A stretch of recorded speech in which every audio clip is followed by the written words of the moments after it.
Pernahkah kamu bertanya-tanya, kenapa justru orang yang paling baik, yang selalu ada untuk orang lain, yang selalu mengalah, malah sering disakiti? Seolah-olah dunia tidak adil. Semakin tulus seseorang, semakin sering mereka mengalami pengkhianatan, dimanfaatkan, atau bahkan dicampakkan begitu saja. Bayangkan seorang pria bernama Andi. Sejak kecil, ia diajarkan untuk selalu berbuat baik. Ia membantu teman-temannya, mendengarkan keluh kesah mereka, bahkan rela mengorbankan kebutuhannya sendiri demi orang lain. Ketika ada teman yang kesulitan keuangan, Andi tanpa ragu memberikan pinjaman tanpa meminta imbalan. Ketika rekan kerjanya membutuhkan bantuan lembur, Andi selalu bersedia meskipun itu berarti ia harus mengorbankan waktu istirahatnya. Namun apa yang terjadi? Ketika Andi akhirnya membutuhkan pertolongan, semua orang yang pernah ia bantu justru menghilang. Saat ia jatuh, tak ada yang mengulurkan tangan.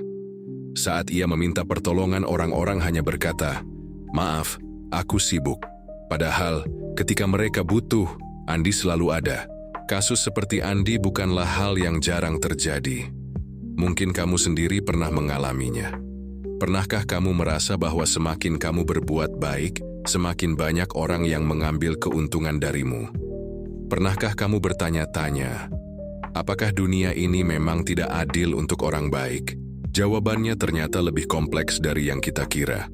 Ada alasan psikologis mengapa orang baik seringkali mengalami perlakuan buruk. Ini bukan sekadar kebetulan atau takdir yang kejam. Ada pola tersembunyi yang membuat fenomena ini terus terjadi. Mari kita telusuri lebih dalam. Kenapa orang baik justru sering disakiti?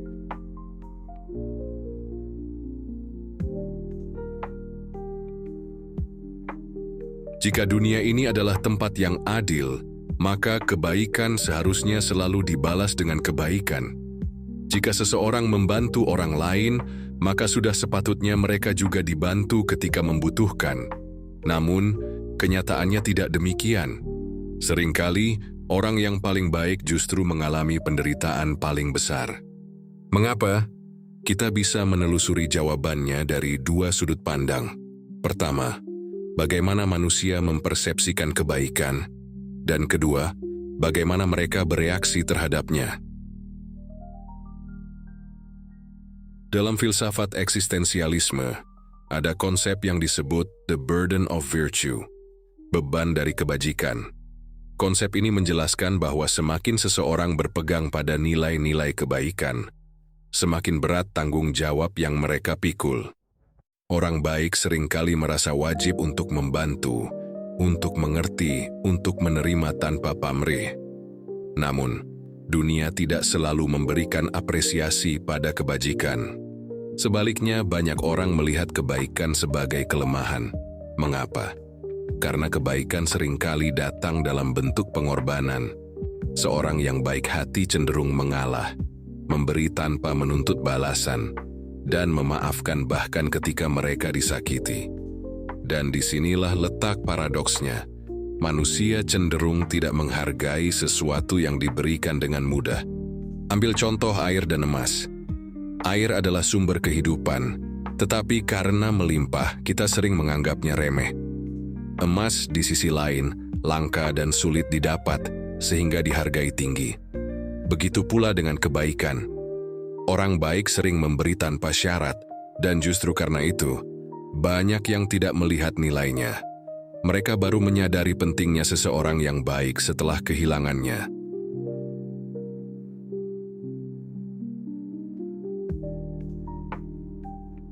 Dalam psikologi sosial, ada fenomena yang disebut nice guy syndrome, di mana seseorang yang terlalu baik justru sering diabaikan atau tidak dihargai. Hal ini terjadi karena manusia, secara alami, tertarik pada tantangan dan dinamika dalam hubungan. Orang yang selalu mengalah, selalu bersikap baik tanpa batasan, seringkali dianggap membosankan atau tidak memiliki daya tarik. Di sisi lain, ada individu yang secara sadar maupun tidak, melihat kebaikan sebagai sesuatu yang bisa dimanfaatkan. Orang yang baik hati seringkali menjadi target eksploitasi, bukan karena mereka lemah, tetapi karena mereka terlalu kuat dalam menahan beban. Mereka bersedia membantu tanpa mengeluh, sehingga orang lain merasa tidak perlu bersusah payah memahami perasaan mereka. Kebaikan tanpa batas seringkali berubah menjadi alat bagi orang lain untuk mendapatkan keuntungan. Seorang atasan yang melihat bawahannya selalu bekerja keras tanpa komplain, mungkin akan terus memberinya lebih banyak tugas tanpa penghargaan. Seorang teman yang tahu bahwa kita selalu bersedia meminjamkan uang tanpa meminta kembali, mungkin akan terus mengandalkan kita tanpa rasa terima kasih. Ironisnya, kebaikan yang seharusnya membawa kebahagiaan justru bisa menjadi jebakan yang membuat seseorang merasa kosong dan tidak dihargai.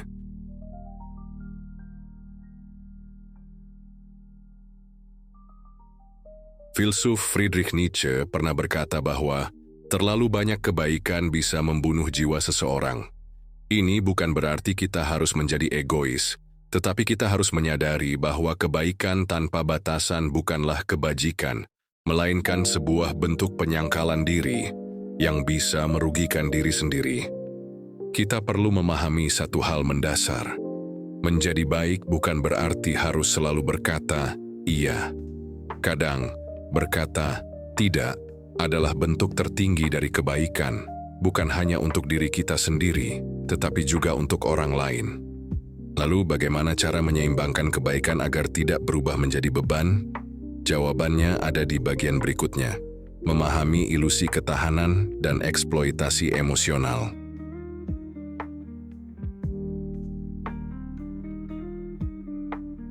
Banyak orang baik percaya bahwa mereka harus selalu kuat. Mereka berpikir bahwa jika mereka tetap bersabar, memahami orang lain, dan terus membantu, maka suatu hari nanti dunia akan membalas kebaikan mereka. Namun, inilah yang disebut dengan ilusi ketahanan.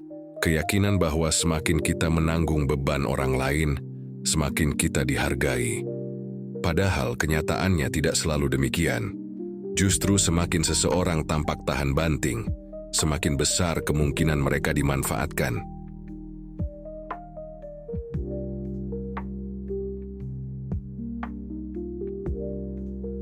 Psikologi sosial telah lama meneliti fenomena ini. Salah satu studi terkenal dilakukan oleh Fiske and Cuddy yang menunjukkan bahwa manusia secara tidak sadar mengkategorikan orang lain ke dalam dua kelompok besar. Pertama, competent and assertive, kompeten dan tegas. Mereka yang dianggap memiliki kekuatan, cerdas, dan tidak mudah dimanipulasi. Kedua, warm and agreeable, hangat dan penurut.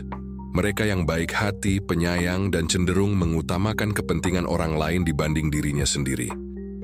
Hasilnya, orang yang masuk kategori warm and agreeable, alias mereka yang sangat baik dan selalu ingin membantu, seringkali tidak dihormati sebagaimana mestinya. Mereka dihargai sebagai orang yang baik, tetapi tidak selalu diperlakukan dengan adil. Orang lain cenderung merasa nyaman memanfaatkan mereka, karena mereka tahu bahwa orang baik cenderung tidak akan membalas dengan kemarahan atau perlawanan. Studi lain oleh Van Cleef et al. Menunjukkan bahwa orang yang terlalu baik justru dianggap kurang memiliki otoritas. Ini karena manusia secara evolusioner menghormati orang yang berani menetapkan batasan dan memperjuangkan haknya sendiri.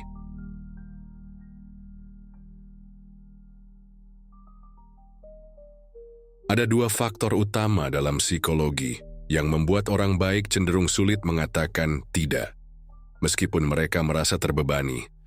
Pertama, cognitive dissonance. Orang baik seringkali memiliki identitas diri yang kuat sebagai seseorang yang peduli dan tidak ingin menyakiti orang lain. Ketika mereka ingin menolak sesuatu tetapi merasa bersalah, mereka mengalami konflik batin. Akibatnya, mereka lebih memilih mengorbankan diri sendiri daripada merasakan ketidaknyamanan karena mengecewakan orang lain. Kedua, fear of rejection. Sebagai makhluk sosial, manusia memiliki kebutuhan mendasar untuk diterima oleh lingkungannya. Orang yang baik hati seringkali lebih sensitif terhadap penolakan, sehingga mereka cenderung menghindari konflik dengan tetap menyenangkan orang lain, meskipun itu merugikan diri sendiri. Namun inilah yang menjadi masalah. Ketika seseorang selalu berkata iya tanpa batas, dunia tidak akan belajar menghormati mereka.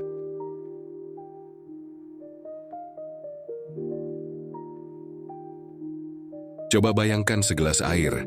Jika kita menuangkan air terus-menerus ke dalam gelas tanpa pernah mengosongkannya, apa yang akan terjadi?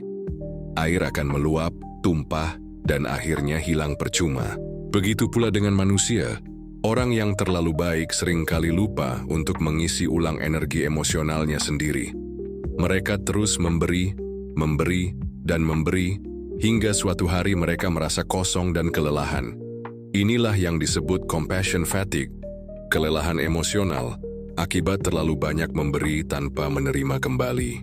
Gejala compassion fatigue bisa muncul dalam bentuk merasa lelah secara emosional, bahkan untuk hal-hal kecil. Merasa hampa atau kehilangan makna dalam kebaikan yang dilakukan, mulai menarik diri dari orang lain karena merasa dimanfaatkan, mengalami stres, kecemasan, atau bahkan depresi. Masalahnya, ketika orang baik akhirnya merasa lelah dan menarik diri, orang lain seringkali tidak memahami mengapa itu terjadi. Mereka yang terbiasa menerima kebaikan dari seseorang mungkin akan merasa kehilangan. Tetapi jarang dari mereka yang benar-benar menyadari bahwa mereka telah mengambil terlalu banyak tanpa memberi kembali.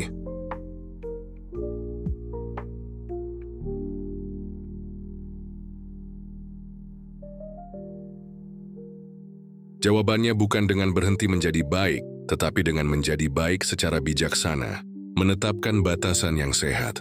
Tidak semua permintaan harus dipenuhi. Belajarlah untuk berkata tidak tanpa merasa bersalah. Memilih kepada siapa kita memberi. Kebaikan harus diberikan kepada mereka yang juga menghargainya, bukan hanya kepada mereka yang ingin mengambil keuntungan. Menghargai diri sendiri sebagaimana kita menghargai orang lain. Kebaikan yang sejati bukan hanya tentang memberi kepada orang lain, tetapi juga memberi ruang bagi diri sendiri untuk berkembang dan bahagia. Menjadi baik bukanlah kesalahan, namun menjadi baik tanpa memahami batasan adalah jalan menuju kelelahan dan kekecewaan. Dunia tidak selalu menghargai kebaikan, tetapi ketika kita belajar untuk membangun keseimbangan, kita dapat tetap menjadi diri kita sendiri tanpa harus kehilangan kebahagiaan kita.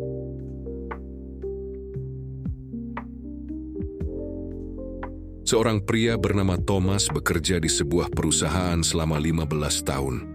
Ia dikenal sebagai orang yang paling bisa diandalkan, selalu siap membantu rekan kerja, tidak pernah menolak tugas tambahan, dan bahkan sering menggantikan pekerjaan orang lain tanpa mengeluh.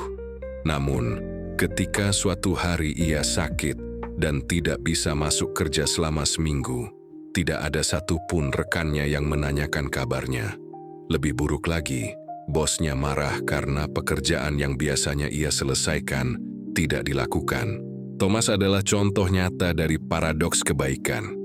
Semakin banyak seseorang memberi tanpa batasan, semakin ia dianggap sebagai bagian dari sistem, bukan sebagai individu dengan kebutuhan dan emosi. Lalu, apa efek jangka panjang dari fenomena ini?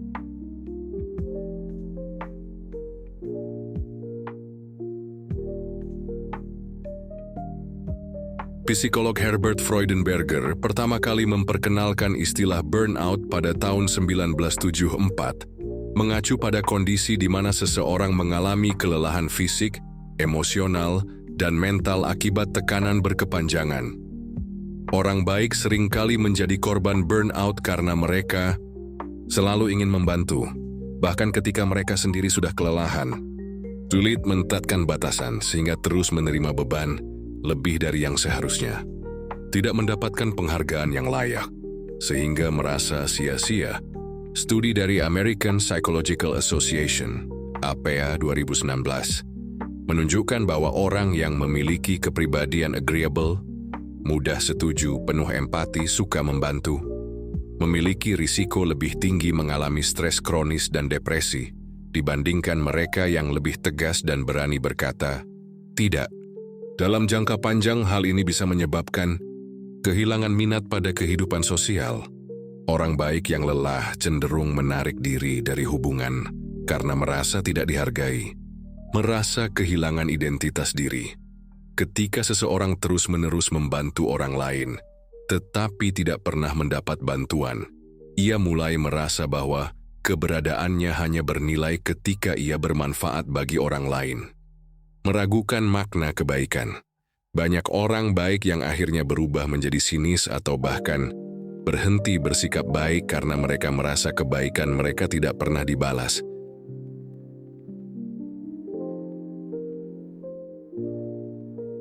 Adam Grant, seorang psikolog organisasi, memperkenalkan konsep The Giver's Resentment, yaitu kondisi di mana seseorang yang terlalu sering memberi tanpa mendapat balasan, akhirnya berubah menjadi marah dan frustrasi. Fenomena ini sering terlihat pada orang-orang yang selalu membantu, tetapi kemudian merasa dikhianati, seperti seorang karyawan yang selalu bekerja lembur tanpa dihargai, lalu akhirnya berhenti dan menjadi pahit terhadap perusahaan. Seorang teman yang selalu ada untuk orang lain, tetapi saat ia butuh bantuan, tidak ada yang peduli, dan akhirnya ia mulai menjauh. Kemudian pasangan yang selalu berkorban dalam hubungan, tetapi merasa tidak dihargai dan akhirnya kehilangan rasa cinta. Ketika seseorang terlalu lama menekan perasaan kecewa dan marah, emosi itu tidak hilang begitu saja. Mereka menumpuk di dalam diri hingga suatu hari meledak.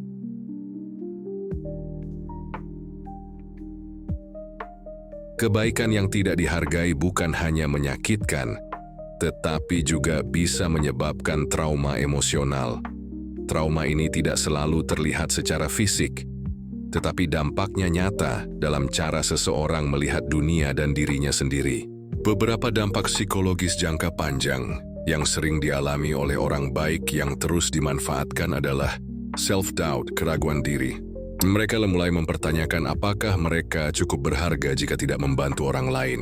Fear of intimacy, takut menjalin hubungan dekat. Karena pernah merasa dikhianati, mereka cenderung menutup diri dan sulit mempercayai orang lain. People-pleasing behavior, selalu berusaha menyenangkan orang lain. Mereka takut mengecewakan orang lain, sehingga terus mengorbankan diri sendiri. Ketidakmampuan untuk menerima kebaikan. Ironisnya, setelah terlalu lama dimanfaatkan, banyak orang baik justru menjadi sulit menerima kebaikan dari orang lain. Mereka terbiasa memberi tanpa mengharapkan imbalan, sehingga ketika ada orang yang tulus membantu mereka, mereka merasa tidak nyaman atau bahkan curiga. Fenomena ini disebut helper's guilt, di mana seseorang merasa bersalah ketika menerima bantuan karena mereka terbiasa menjadi pihak yang memberi. Contohnya, seorang ibu yang selalu mengurus keluarganya, tetapi ketika anak-anaknya ingin membantunya, ia merasa bersalah karena tidak ingin merepotkan mereka. Seorang pekerja yang selalu membantu rekan kerja, tetapi ketika ia sendiri membutuhkan pertolongan, ia lebih memilih menyelesaikan semuanya sendiri karena tidak ingin dianggap lemah. Namun masalahnya adalah manusia bukan makhluk yang bisa bertahan sendirian. Jika seseorang selalu memberi tetapi tidak pernah menerima, pada akhirnya ia akan kehabisan tenaga, baik secara fisik maupun emosional. Di zaman dahulu, kebaikan adalah soal bertahan hidup.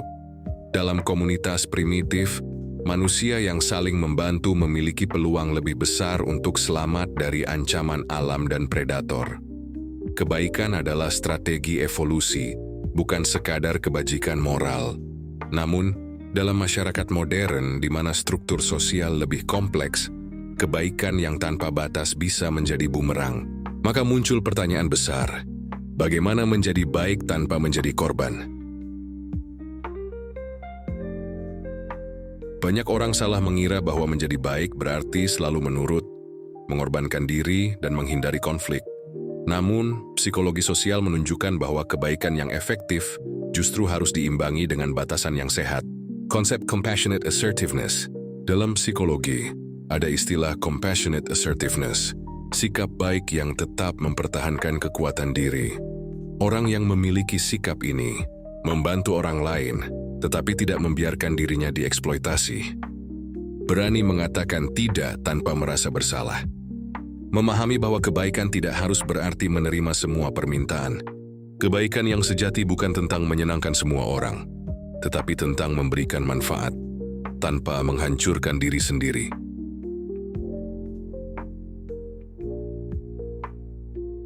Dalam psikologi sosial, ada hukum reciprocity timbal balik yang menyatakan bahwa manusia cenderung membalas kebaikan dengan kebaikan.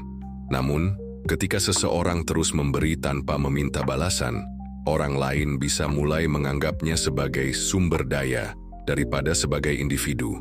Lalu bagaimana cara menjaga keseimbangan ini? Evaluasi hubungan sosial. Jika kita terus membantu seseorang tetapi mereka tidak pernah ada saat kita butuh, mungkin saatnya untuk menetapkan batasan. Latih diri untuk menerima. Kebaikan yang sehat adalah jalan dua arah. Belajarlah menerima kebaikan tanpa merasa bersalah. Sadari bahwa tidak semua orang layak mendapatkan kebaikan. Kita, berbuat baik tidak berarti harus membantu semua orang tanpa pandang bulu. Pilihlah dengan bijak.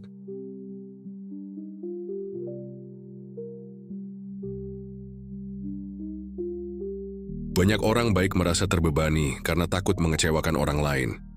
Mereka merasa bertanggung jawab atas kebahagiaan semua orang, hingga akhirnya mengorbankan diri sendiri.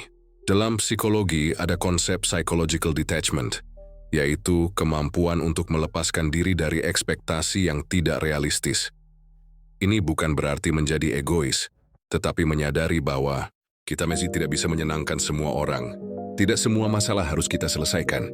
Terkadang, orang harus belajar menghadapi kesulitan sendiri. Seorang psikolog terkenal, Carl Jung, pernah berkata, orang yang terlalu baik seringkali menekan sisi gelapnya sendiri, hingga akhirnya sisi itu meledak dalam bentuk kemarahan, kelelahan, atau kehilangan diri sendiri. Maka, kebaikan harus diimbangi dengan ketegasan.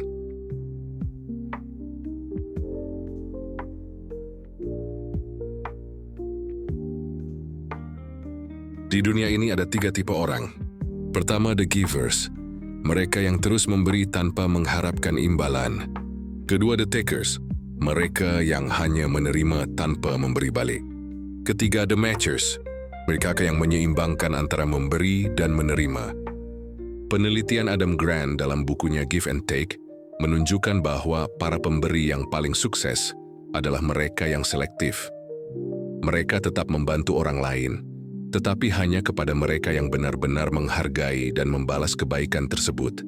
Maka solusi terbaik bukanlah berhenti menjadi baik, tetapi menjadi baik dengan strategi. Pilih kepada siapa kita berbuat baik. Berikan bantuan yang tidak merugikan diri sendiri. Tetapkan batasan agar tidak dimanfaatkan. Dengan cara ini kebaikan tetap bisa menjadi kekuatan, bukan kelemahan.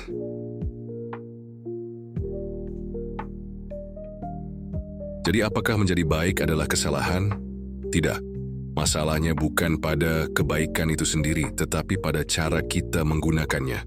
Kebaikan yang sehat bukan tentang menyerahkan segalanya demi orang lain, tetapi tentang menemukan keseimbangan antara memberi dan menjaga diri sendiri.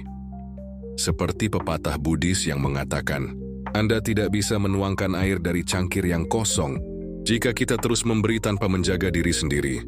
Pada akhirnya kita akan kelelahan dan kehilangan jati diri. Maka biarlah kita menjadi baik tetapi dengan cara yang benar. Baik tetapi tegas. Baik tetapi tahu kapan harus berkata tidak. Baik tetapi tidak takut kehilangan orang yang hanya ada saat mereka membutuhkan kita. Sebab, pada akhirnya kebaikan yang bertahan bukanlah kebaikan yang mengorbankan diri, melainkan kebaikan yang membangun dunia tanpa menghancurkan diri sendiri.